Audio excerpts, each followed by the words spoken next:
Hello guys, welcome back to my YouTube channel. Episode 9 of Unhealthy Relationship. ഒരു toxic റിലേഷൻഷിപ്പിൽ കുടുങ്ങിയ ആള് ആദ്യം വെറുതെ കുറെ വിഷമിക്കാൻ തുടങ്ങും, പിന്നെ കരയാൻ തുടങ്ങും, പിന്നെ സ്വന്തം ഫീലിങ്സിനെ വരെ ചോദ്യം ചെയ്യാൻ തുടങ്ങും, പിന്നെ ഇനി ഞാൻ തന്നെയാണോ പ്രശ്നം എന്ന് വരെ ചിന്തിക്കാൻ തുടങ്ങും. അങ്ങനെ ലാസ്റ്റ് ഇങ്ങനെയെല്ലാം സഹിച്ച് ജീവിക്കുന്നതിനെക്കാട്ടും ഞാൻ ഇല്ലാണ്ടാവുന്നതാണ് നല്ലത് എന്ന് വരെ ആ ഒരു മൈൻഡിൽ ഇങ്ങനെ ഒരു തോട്ട് വരെ വരും. പക്ഷെ ഒരു റിലേഷൻഷിപ്പിൽ ഇത്രയും ദൂരം ഒരാൾ എങ്ങനെയാണ് എത്തിക്കുന്നത്? സോ നമ്മൾ ഇന്ന് സംസാരിക്കാൻ പോകുന്നത് toxic relationship to a suicide thought. So നമുക്ക് നേരെ വീഡിയോയിലോട്ട് പോവാം.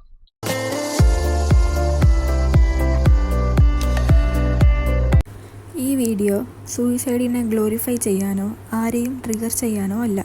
ഒരു ടോക്സിക് റിലേഷൻഷിപ്പിൽ ഒരാളുടെ ഇമോഷണൽ വെൽബീയിങ്ങിനെ എങ്ങനെ ബാധിക്കുമെന്ന് മനസ്സിലാക്കാനാണ്.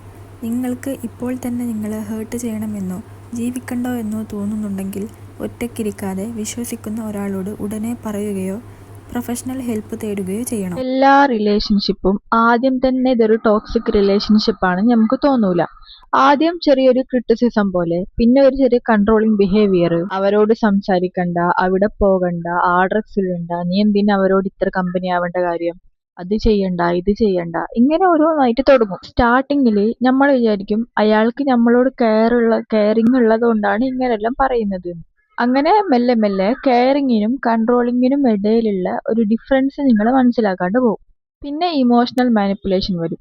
നിങ്ങൾക്ക് വിഷമാവുന്ന എന്തെങ്കിലും കാര്യം നിങ്ങളെ പാർട്ട്ണർ പറഞ്ഞിട്ടും ഞാൻ അങ്ങനെ പറഞ്ഞിട്ടേ ഇല്ല, നീ വെറുതെ ഓവർ റിയാക്ട് ചെയ്യുന്നതാന്ന് പറയും, നിങ്ങൾക്കെല്ലാം തെറ്റായിട്ട് തോന്നുന്നതാണ്, ഇങ്ങനെ ഓരോന്ന് പറയും. ഇങ്ങനെ പറഞ്ഞുകൊണ്ട് നിൽക്കുമ്പോൾ നിങ്ങൾക്ക് നിങ്ങളെ ഫീലിങ്സിനെ പോലും വിശ്വാസം ഇല്ലാണ്ടാവും. ശരിക്കും ഞാൻ തന്നെയാണോ പ്രശ്നം, എന്റെ ഭാഗത്ത് തന്നെയാണോ തെറ്റ്, ഞാൻ ഇനി വെറുതെ ഓവർ റിയാക്ട് ചെയ്യുന്നതാണോ, ഇങ്ങനെ നിങ്ങളോട് തന്നെ ചോദിക്കാൻ തുടങ്ങും. ഇങ്ങനെ എപ്പോഴും ക്രിറ്റിസിസം കേൾക്കുമ്പോൾ, നമ്മളെ കമ്പയർ ചെയ്യുമ്പോൾ, നമ്മളെ അപ്പയറൻസ്, നമ്മളെ ഇന്റലിജൻസ്, നമ്മളെ പേഴ്സണാലിറ്റി എല്ലാം ഒരാളെ ഇങ്ങനെ എപ്പോഴും കുറ്റപ്പെടുത്തുമ്പോൾ നമ്മളൊരു കോൺഫിഡൻസ് തന്നെ അവിടെ പോകും. അങ്ങനെ കുറച്ചും കൂടി കഴിഞ്ഞാൽ എന്നെ ആർക്കും ഇഷ്ടപ്പെടൂല, ഞാൻ ഇതിലും കൂടുതലൊന്നും ഡിസേർവ് ചെയ്യുന്നില്ല, ഇങ്ങനെ ഓരോരോ തോട്ട് നമ്മളെ മൈൻഡിൽ വരും. സോ ഇതാണ് ഏറ്റവും ഭയങ്കരമായ ഒരു ഡേഞ്ചറസ് സ്റ്റേജ് എന്ന് പറയുന്നത്.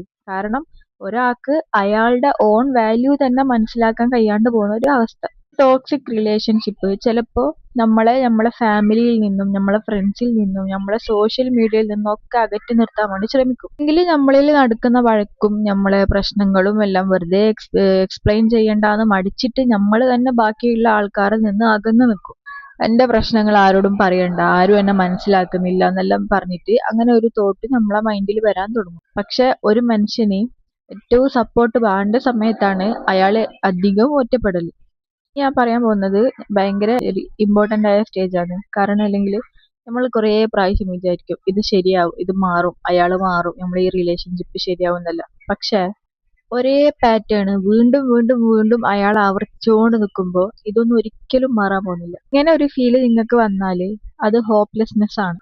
ഒരു വ്യക്തിക്ക് അയാളുടെ ഫ്യൂച്ചറിലും റിലേഷൻഷിപ്പിലും ഒരു ഹോപ്പ് കാണാൻ കഴിയാണ്ട് വരുമ്പോൾ മെന്റൽ ഹെൽത്തിലും ഭയങ്കര സീരിയസ്ലി ഇത് എഫക്റ്റഡ് ആവും. ഒരു സപ്പോർട്ടും ഇല്ലാണ്ട് സെൽഫ് വർത്ത് കുറഞ്ഞ് ഒരു ഹോപ്പ് ഇല്ല, ഒറ്റപ്പെടൽ കൂടി. സോ ഈ സമയത്ത് ചില ആൾക്കാരിൽ ഈ സൂയിസൈഡൽ തോട്ട് വരാൻ തുടങ്ങും. എല്ലാത്തിൽ നിന്നും ഞാൻ എസ്കേപ്പ് ആവുന്നു, ഞാൻ ഇല്ലാണ്ടായാൽ പ്രശ്നങ്ങളെല്ലാം തീരും, അതുപോലെ ഞാൻ ഇല്ലാണ്ടായെങ്കിൽ അവര് അവർക്ക് മനസ്സിലാവും എന്റെ വാല്യൂ എന്നെല്ലാം വിചാരിച്ചിട്ട് നമ്മള് ഇങ്ങനെ ഓരോരു റിസ്ക് ആയിട്ടുള്ള തോട്ട്സ് നമ്മളെ മൈൻഡിൽ വരാൻ തുടങ്ങും. അപ്പൊ ഇത് ഒരു അറ്റൻഷൻ സീക്കർ ആണെന്ന് പറഞ്ഞിട്ട് അവോയ്ഡ് ചെയ്യരുത്. അല്ലെങ്കിൽ എന്നെ പേടിപ്പിക്കാൻ വേണ്ടിയിട്ടാണ് അയാൾ ഇങ്ങനെ പറയുന്നത്, എന്റെ റിയാക്ഷൻ അറിയാൻ വേണ്ടിയിട്ടാണ് ആൾ ഇങ്ങനെ പറയുന്നത് പറഞ്ഞാൽ ഒരിക്കലും ഇത് ഇഗ്നോർ ചെയ്യരുത്. സൂയിസൈഡൽ തോട്ട് എന്ന് പറയുന്നത് ഒരു ഇമ്പോർട്ടന്റ് ആയിട്ടുള്ള സീരിയസ് ആയിട്ടുള്ള ഒരു വാർണിംഗ് സൈൻ ആണ്. അങ്ങനെ ഒരു തോട്ട് ഒരാൾക്ക് വന്നു കഴിഞ്ഞാൽ അവിടെ വേണ്ടത് ജഡ്ജ്മെന്റ് അല്ല, അവിടെ വേണ്ടത് ഒരു സീരിയസ് ആയിട്ടുള്ള സപ്പോർട്ടാണ്. ഏറ്റവും പ്രധാനപ്പെട്ട ഒരു കാര്യം എന്ന് പറയുന്നത് ഒരു ടോക്സിക് റിലേഷൻഷിപ്പിൽ കുടുങ്ങിയ ഒരാളോട്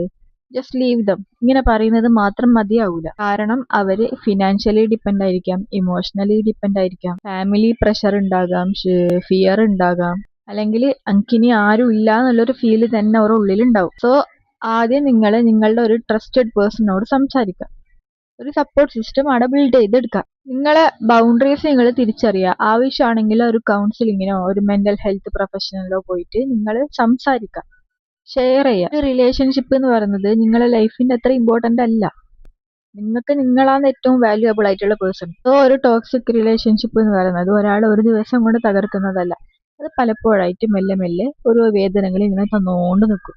self doubt, self worthless, isolation, hopelessness, ഇങ്ങനെ ഒരു പാറ്റേൺ ആയിട്ട് ഇത് വളരും. അതുകൊണ്ട് തന്നെ നിങ്ങളെ റിലേഷൻഷിപ്പിൽ ഈ ഒരു സൈന് നിങ്ങൾ കാണുന്നുണ്ടെങ്കിൽ ഇതെല്ലാം ഒരു റിലേഷൻഷിപ്പിൽ നോർമൽ അല്ലേ എന്ന് പറഞ്ഞിട്ട് ഒരിക്കലും ഇഗ്നോർ ചെയ്യരുത്. നിങ്ങൾക്ക് ഹെൽപ്പ് ആവശ്യമാണെങ്കിൽ ഹെൽപ്പ് ചോദിക്കണം. അതൊരിക്കലും വീക്ക്നെസ് ആവൂല. നിങ്ങളെ ലൈഫ് രക്ഷിക്കാൻ വേണ്ടിയിട്ട് നിങ്ങൾ എടുക്കുന്ന ഒരു സ്ട്രോങ് സ്റ്റെപ്പ് ആയിട്ടാണ് ഇതിനെ കാണേണ്ടത്. നിങ്ങളുടെ അറിവിലുള്ള ആരെങ്കിലും സൂയിസൈഡൽ തോട്ടിലൂടെ കടന്നു പോകുന്നുണ്ടെങ്കിൽ ഒറ്റയ്ക്ക് ഇരിക്കാണ്ട് ഏതൊക്കെ ഒരു ട്രസ്റ്റഡ് ആയിട്ടുള്ള പേഴ്സണോട് പോയിട്ട് സംസാരിക്കാൻ പറയാം. അടുത്തുള്ള മെന്റൽ ഹെൽത്ത് പ്രൊഫഷണലിൽ പോയിട്ട് സഹായം ചോദിക്കുകയും ചെയ്യാം. നിങ്ങൾക്ക് ഈ ലോകത്തൊരു വാല്യൂ ഉണ്ട്. ഒരു ബാഡ് റിലേഷൻഷിപ്പ് വന്നിട്ട് നിങ്ങളെ മുഴുവൻ ലൈഫിനെയും ഡിഫൈൻ ചെയ്യേണ്ട ആവശ്യമില്ല. സോ നിങ്ങൾക്ക് ഈ വീഡിയോ റിലേറ്റ് ചെയ്യാൻ പറ്റുന്നുണ്ടെങ്കിൽ റിലേറ്റ് ചെയ്യാൻ പറ്റുന്ന ഫ്രണ്ട്സിനും കൂടി ഷെയർ ചെയ്ത് കൊടുക്കാം. അപ്പോൾ ഇതുപോലത്തെ റിലേഷൻഷിപ്പ് വീഡിയോസ് നിങ്ങൾക്ക് കാണാൻ ഇഷ്ടമാണെങ്കിൽ മറക്കാണ്ട് എൻ്റെ ചാനൽ സബ്സ്ക്രൈബ് ചെയ്യുക. അപ്പോൾ അടുത്തൊരു വീഡിയോയിൽ വരുന്നവരേക്കും ബൈ.